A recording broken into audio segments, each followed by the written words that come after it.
Rafael, vamos ahora a hablar el fruto de esta evangelización. O sea, España viene a conquistar, vienen sus instituciones, viene su cultura, viene su religión. Ahora, desde el punto de vista de la religión, ¿cómo tú ves históricamente el fruto de la llegada de los españoles a nuestra América? Bueno, el fruto es, pues, en principio, una buena recepción de la fe, ¿no? Una buena recepción del catolicismo.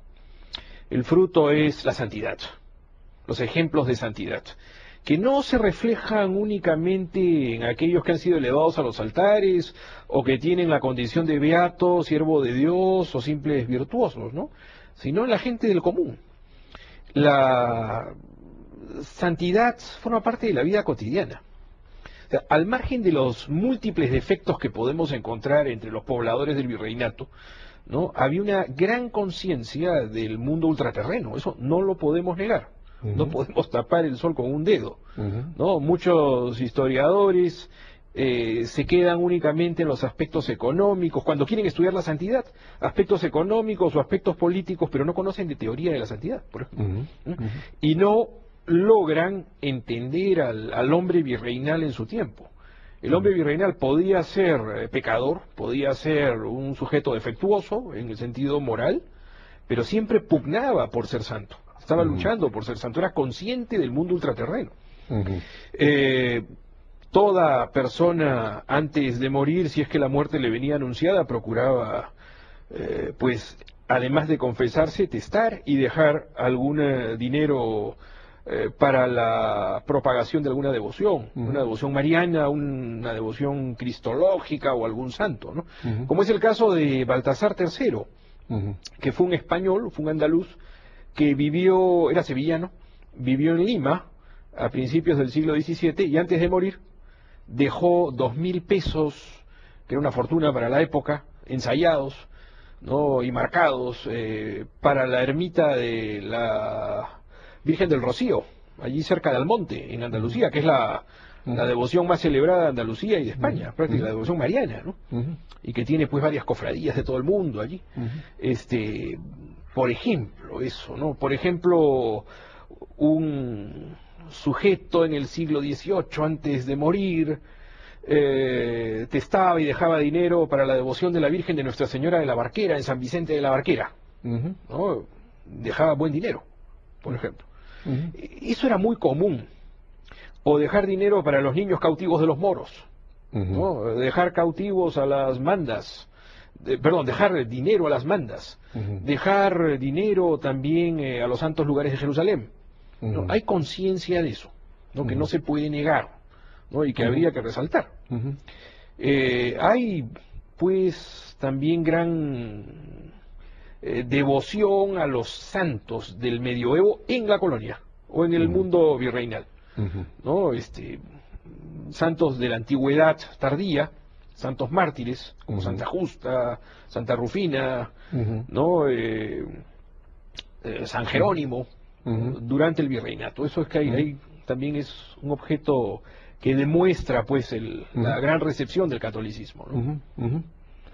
Y tenemos muchos santos latinoamericanos. Muchísimos. Que son ya nativos propiamente. Ya hay nativos. Uno de los grandes santos que tenemos en Latinoamérica, peruano, entre otros, es por ejemplo el que tengo aquí, San Martín de Porres, que tiene una biografía interesantísima. Santa Rosa de Lima. Así es.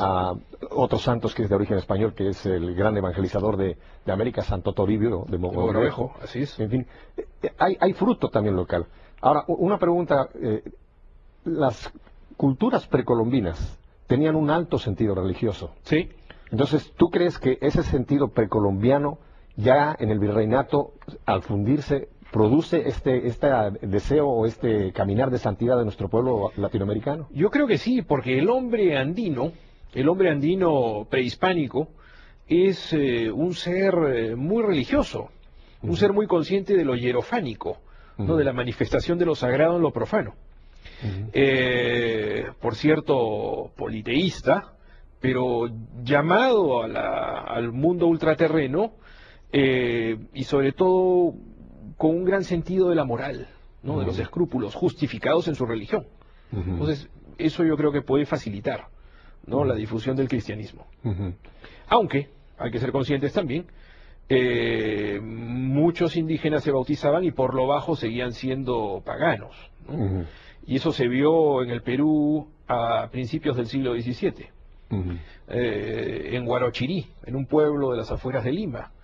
El cura párroco de Huarochirí encontró que los indios por lo bajo estaban adorando pues a sus antiguos dioses. Entonces se procedió a todo un sistema de reevangelización conocido como la extirpación de idolatrías, ¿no? Y que dura hasta el siglo XVIII. Y que va no consiste únicamente en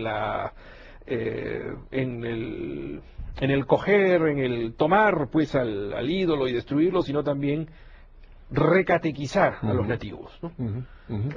Amablemente, para no generar pues antipatías, ¿no? También eran y en este caso, cuando se descubre, por ejemplo, a este grupo que siguen teniendo costumbres paganas disfrazadas de catolicismo, sí. ¿Por qué no fueron a la Inquisición? ¿Por qué? Porque no la Inquisición no tenía jurisdicción sobre los indios. Porque los indios de América, de toda la América, para el mundo pues hispánico del antiguo régimen, ¿no? Previo a la independencia, eran nuevos en la fe. Entonces, como nuevos en la fe, era lógico que cometieran muchos errores. Entonces la Inquisición no se ocupaba de ellos, ¿no? La Inquisición no los procesaba, ¿no? La Inquisición no hacía eso. Entonces los veían como niños en la fe. Exacto. En cierta manera era una visión piadosa hacia esta Había que población. tener cierto cuidado con ellos, ¿no? Había muchos reparos, no podían pues aplicar la severidad que se daba sobre un español o un criollo, ¿no? Con los indios no. Los indios no tienen inquisición, los indios tienen extirpación de idolatrías.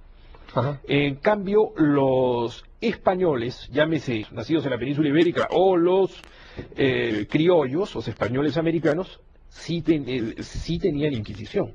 La Inquisición sí recaía sobre ellos si es que cometían un error en materia de fe, si es que eran herejes, si es que eran bígamos, si es que eran blasfemos, ¿no? Si es que por lo bajo, si es que eran criptojudíos o criptomoros, si es que eran gitanos, ¿no? O si es que eran protestantes. Porque la Inquisición también tiene jurisdicción sobre los extranjeros europeos, ¿se entiende? ¿No?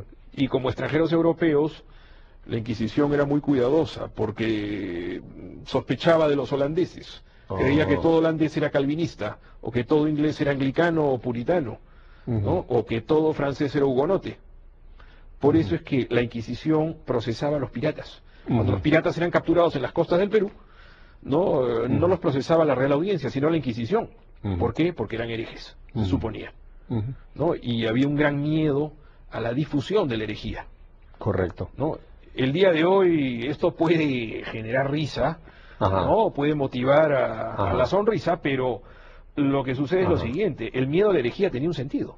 Claro, ¿no? claro. Porque la herejía podía convencer a muchos y llevarse al infierno a muchos, dentro de un contexto, pues, dentro de un sistema de creencias de la Reforma Católica, ¿no? Y del pensamiento barroco católico. Sin embargo, Dios levantó hombres como, por ejemplo, un indio, Juan Diego, hoy día San Juan Diego, que fueron evangelizadores de su pueblo. Así es.